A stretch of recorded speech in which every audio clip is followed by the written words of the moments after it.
Soy Rubén Pereto Rivas y en este nuevo video del curso sobre las enfermedades del alma en los padres de la Iglesia veremos las patologías de la imaginación.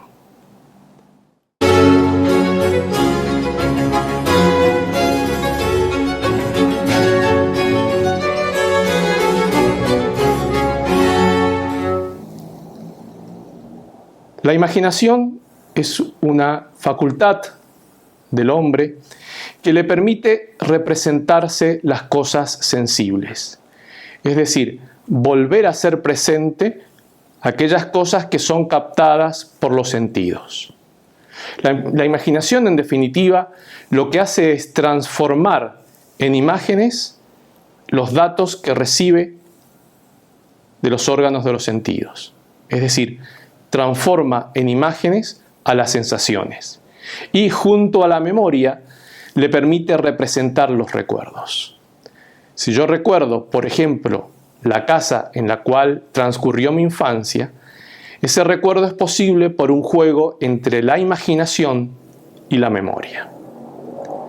Además, la imaginación tiene también la propiedad de producir, puesto que puede producir nuevas imágenes al combinarlas. Por ejemplo, yo puedo recordar la imagen de la Torre Eiffel y puedo recubrir a la Torre Eiffel de un enorme paño blanco.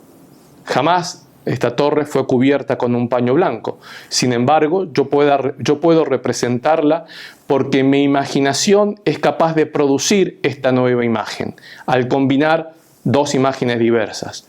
Por un lado, la Torre Eiffel, por otro lado, un manto blanco. La imaginación, dicen los padres de la Iglesia, será superada en el cielo. Es decir, esta facultad que es tan importante en la vida, no solo del hombre, sino también de los animales, dejará de tener objeto, dejará de existir en el cielo. ¿Por qué? Porque el cielo consiste en la visión de Dios, en la visión directa de Dios. Y Dios no tiene imagen, puesto que Dios no es material. No es un ser material.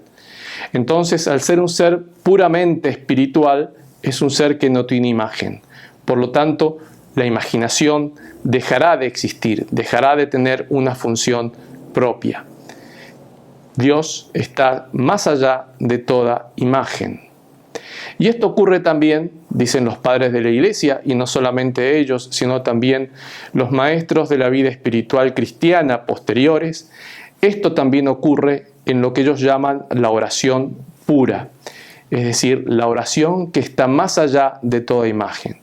Cuando el hombre, luego de avanzar en la vida espiritual, es capaz de orar sin tener que imaginar el objeto de su oración. Simplemente conoce, sin imaginarlo, la presencia de Dios que está en él y de ese modo ora. ¿Cuáles son las patologías que afectan a la imaginación? La imaginación es un instrumento de separación de Dios, puesto que el hombre, a través de la imaginación, puede vaciarse de Dios. Escribe San Atanasio: el alma se mueve, pero ya no hacia la virtud o para ver a Dios. Llevando su pensamiento hacia lo que no es, transforma el poder que hay en ella y lo utiliza para volverse hacia los deseos que ha imaginado. El alma humana, al clausurar los ojos que le permiten ver a Dios, concibe el mal y al moverse cree hacer alguna cosa, pero no hace nada, porque es la nada lo que imagina. No permanece tal como fue hecha, sino que se muestra tal como se ha transformado a sí misma, porque fue hecha para ver a Dios y para ser iluminada por Él, pero en lugar de Dios ha buscado a las tinieblas y a las cosas corruptibles. Para San Atanasio, este desvío de la imaginación provoca que el alma se encuentre en este mundo de tinieblas y de cosas corruptibles que son, según él explica, la nada, porque el todo es solamente Dios. El hombre se convierte así en un ignorante del mundo espiritual, puesto que solo ve cosas materiales, solo ve la creación material. Y esta creación material, como hemos dicho, no es pura materia, sino que, según los padres de la Iglesia, en todas las cosas materiales hay un reflejo, una energía de Dios, que el hombre espiritual debe ser capaz de ver. Cuando el hombre no está lleno de este espíritu, cuando la imaginación del hombre está enferma, lo que ocurre es que desaparecen este reflejo de Dios, estas energías de Dios. El hombre no puede verlas, solamente ve lo material y por lo tanto es un mundo irreal, porque ese mundo no es real. El mundo material posee, lleva en sí mismo el reflejo de Dios. Es decir, el hombre en definitiva termina viviendo en una realidad ficticia, en una pararrealidad. Vive en él porque le resulta coherente con sus deseos. Es decir, el mundo que se crea el hombre, esa realidad ficticia en la cual vive, es la realidad que él se construye de acuerdo a sus deseos. Los objetos materiales que percibe a través de los sentidos y que representa con su imaginación van a ser aquellos que respondan a sus deseos, a sus pasiones. Se trata, una vez más, de un hombre alienado, de un hombre que vive en un mundo irreal. El hombre, con esta imaginación enferma, está arrojado a un mundo sensible donde solamente existen las cosas materiales. Solamente ve, solamente oye cosas materiales. Solamente le interesan las cosas materiales. El hombre termina entonces devorado por ese mundo. Las cosas ya no transparentan a los logoi de Dios, a las razones de Dios, a los reflejos de Dios, a las energías divinas. El hombre se ha vuelto ciego para ellas y solamente ve en las cosas la pura materia. Solo lo sensible. Se trata de un mundo opaco, de un mundo al que le falta el brillo de Dios. San Barzanufio utiliza una imagen muy interesante para explicar esta situación. Escribe: el alma en su estado normal, es decir, cuando está ocupada totalmente en el recuerdo de Dios, es un tablero recién pintado en el que ninguna otra forma, ni ninguna otra figura, ni ninguna imagen puede encontrar su lugar. En el estado de naturaleza caída del hombre ocurre a la inversa. El tablero está lleno completamente de figuras y de formas impuestas por la imaginación y no dejan subsistir ningún espacio libre para el pensamiento de Dios.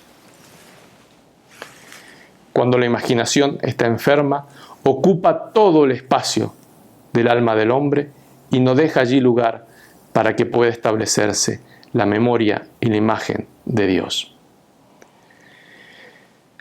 Debido a que las pasiones se nutren de las imágenes, se alimentan de la imaginación. Entonces, las pasiones desarrollan con más intensidad a la imaginación y a la inversa, la imaginación provoca que las pasiones se enardezcan cada vez más. Hay un juego, entonces, de influencias mutuas entre las pasiones y la imaginación y las pasiones. Escribe San Máximo el Confesor: así como el espíritu de un hombre hambriento imagina el pan y el de un hombre sediento imagina el agua, así también el espíritu de aquel que es glotón imagina toda clase de alimentos. El espíritu del que ama los placeres imagina figuras de mujeres. El espíritu del vanidoso imagina los honores que le vienen de los hombres. El espíritu del rencoroso imagina cómo vengarse de aquellos que lo han ofendido. El espíritu del celoso imagina cómo hacer el mal a aquellos que cela. Y así con el resto de las pasiones.